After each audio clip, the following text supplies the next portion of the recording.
The clone stamp and healing tools work fine when your source and destination elements are the same size. But what happens when you need to sample elements that grow or diminish along a perspective-based plane? The answer lies in the vanishing point filter. Let's start with a brand new file. We'll go to our Chapter 6 folder and open the image titled Vanish Point. I'd like to remove the street lamp from the image, but the building was photographed at an angle, and because of that, the bricks on the left side of the frame are smaller than those towards the right. As it stands, there is no place where I can sample bricks that will be the same size as those currently hidden by the street lamp. This is exactly why the vanishing point filter was created. We select it in the filter menu and go down to vanishing point.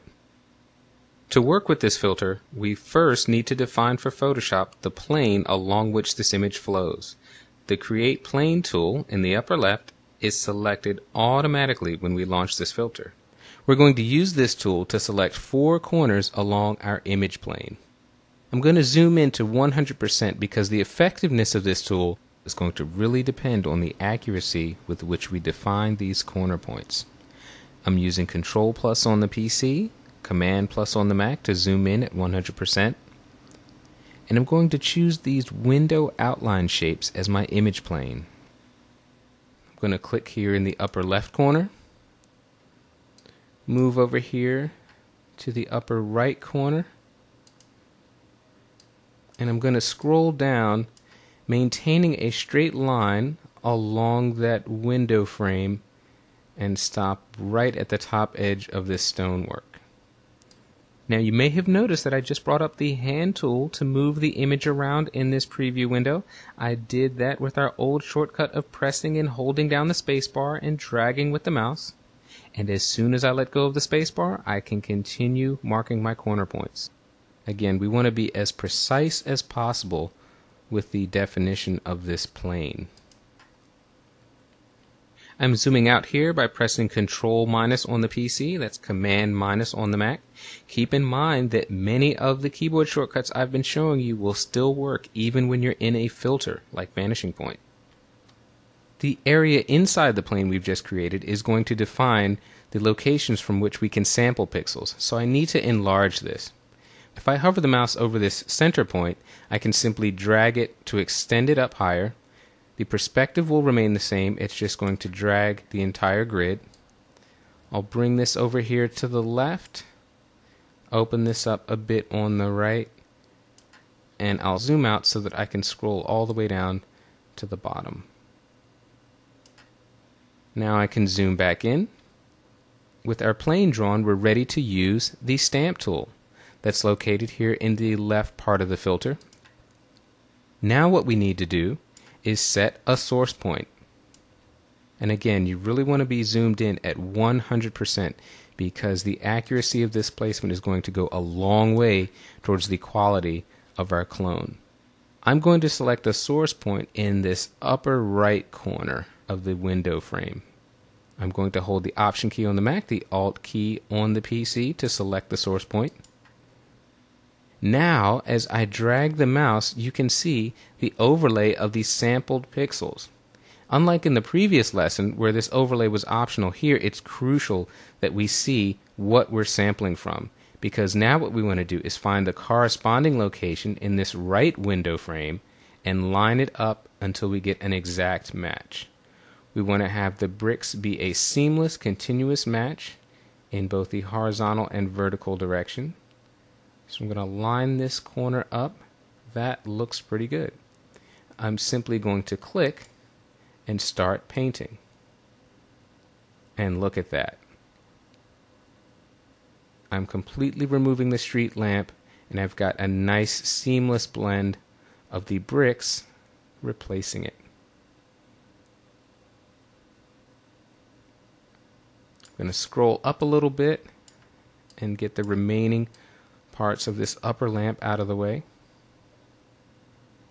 Here I'm going to pause for a second and give you time to pick your jaw up off of the floor. This is really an amazing tool. This is as close to magic as you're going to get. Simply paint out here. I'll come down and I'm going to stop before I hit this stonework. this part of the image has a lot of detail, so I'm going to choose another source point so that I can make a very precise alignment. I'll choose something in this corner area over here. I'm going to Option click on the Mac, Alt click on the PC. Now what I want to do is look for a region in this destination area that matches up exactly. Let's see if I can get this lined up right over here. That looks like a pretty good match. Perhaps we'll start from this one. There we go. That's absolutely 100% perfectly aligned. So I'm simply going to click and start painting.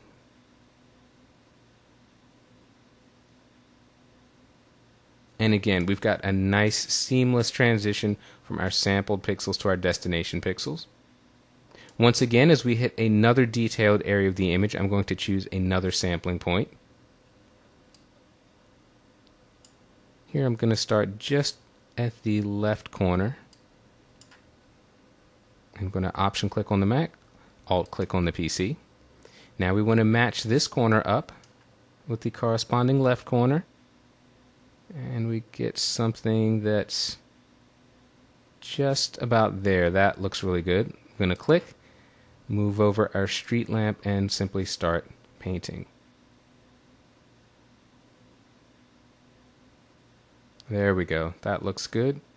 I'm simply coming straight down here.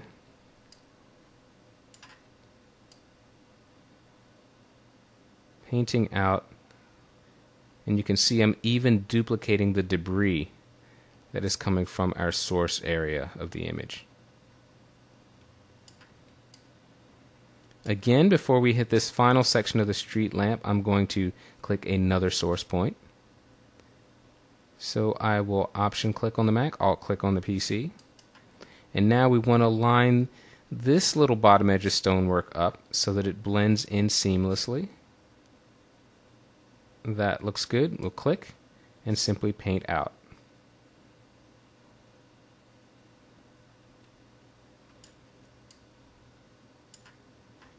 I'll zoom back out.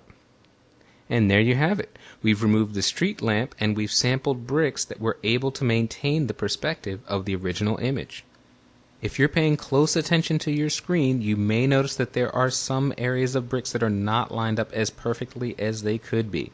Normally I'd go back in and touch those up a bit, but since you have the image on your computer, I'm going to ask you to take a very close look at your results, and if necessary, go back into Vanishing Point and make some adjustments until each and every brick is perfectly perfect.